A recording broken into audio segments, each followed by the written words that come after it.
Hey guys, it's Maddie from Let's Eat Plants, and today we're just going to make a very quick, very basic little curry that I love to make when I have a ton of vegetables that need to be used up. So I'm just going to show you my most basic recipe. We're going to use some curry powder, we're going to use a bunch of vegetables, whatever I have left over in the fridge, and it's going to be really delicious, I think. Usually it turns out pretty well. So I'm excited to share it with you guys, and with that, let's get started.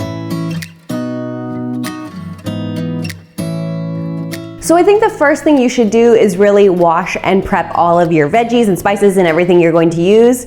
I pretty much never do this, and I always regret that I haven't done it. So pro tip, I definitely recommend washing and prepping everything before you start, and that way it is ready to go. You can just throw things into the pot as it comes time, and you're not worried and stressing out and chopping things at the last minute like I always do. Okay, so here's everything we're going to need for our recipe. Of course, we're going to need some onion and some garlic to start off with. And I'm gonna make mine a little bit spicy, so I'm gonna use a couple of these chilies. We also have our curry powder. This is just a very basic one I found. Here are the ingredients. And the veggies I have to use up today are a cauliflower, a very old and sad looking eggplant. I'm going to use some bell peppers, a sweet potato, some spinach that is also getting very old, veggie broth, and coconut milk. Now, like I mentioned, this curry is very customizable. Use whatever veggies that you have on hand and whatever sounds good for your curry. For me, it's usually just whatever veggies I need to use up, but I kind of have my go-to curry veggies. I really like to use cauliflower, eggplant, sweet potato, regular potato, zucchini if I have it, bell pepper, frozen peas, baby corn. Any of those sound good to me for a curry, so I usually just mix it up based on whatever I have already. So we're just going to chop the things that go into the pot first, and that is going to be, of course, our onion, garlic, and our chilies.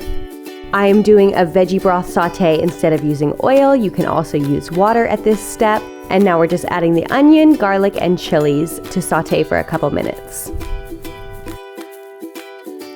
Another tip that I have is to freeze things like your chilies or your curry leaves. When you buy them fresh from the store, they don't last that long in the fridge. So usually I will keep them fresh in the fridge for like a week or so, and then whatever I haven't used yet will go into the freezer so that it lasts a really long time. I noticed, especially like with chilies, you can just take them out one at a time from the freezer and then pop them into whatever dish you need them for, and you don't have to wait for them to defrost or anything like that. I've done it now with my curry leaves, my kaffir lime leaves, galangal, lots of different things, and it always seems to work really well. Now I'm going to add the curry powder. I ended up using about 2 tablespoons of this. If you notice it's starting to stick to the bottom, just add a little more water or veggie broth to loosen any stuck bits.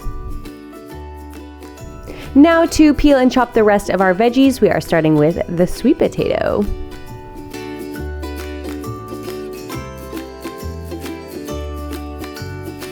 And our cauliflower, which needed to be washed, so I just gave it a quick little bath.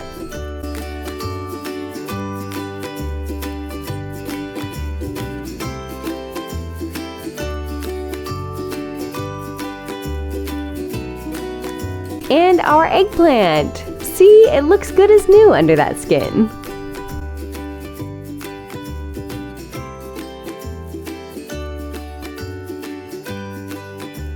Now we just add our veggies and the remainder of our veggie broth. I used about 3 cups total veggie broth. Add our bell pepper, give it a quick stir, and cover and let it simmer. Now we're using some curry leaves. I bought these at my local Asian market a few weeks ago. If you guys didn't see that video, I will link it in the top right corner. I also always rinse them after I take them out of the freezer, so that's why they look wet here. I usually let everything cook for about 5 minutes before adding in the eggplant because I noticed eggplant cooks really quickly, but that of course is up to you. And then let it simmer for about 15 minutes before adding in our coconut milk.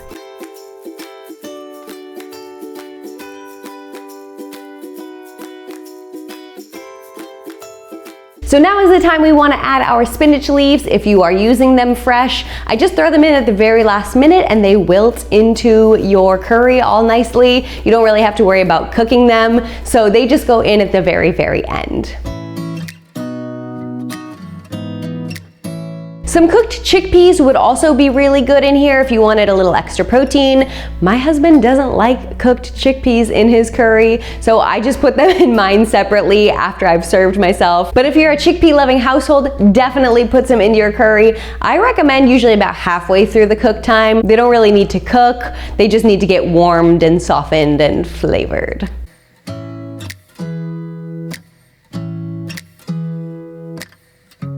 And last but not least, we are going to serve our curry with some rice. I just made mine in the Instant Pot. And you can use any kind of grain you want here. You can use short grain rice, you can use brown rice. It doesn't even have to be rice. You could use barley or quinoa or buckwheat groats. Really any kind of grain goes well with curry, I think, but my favorite is rice.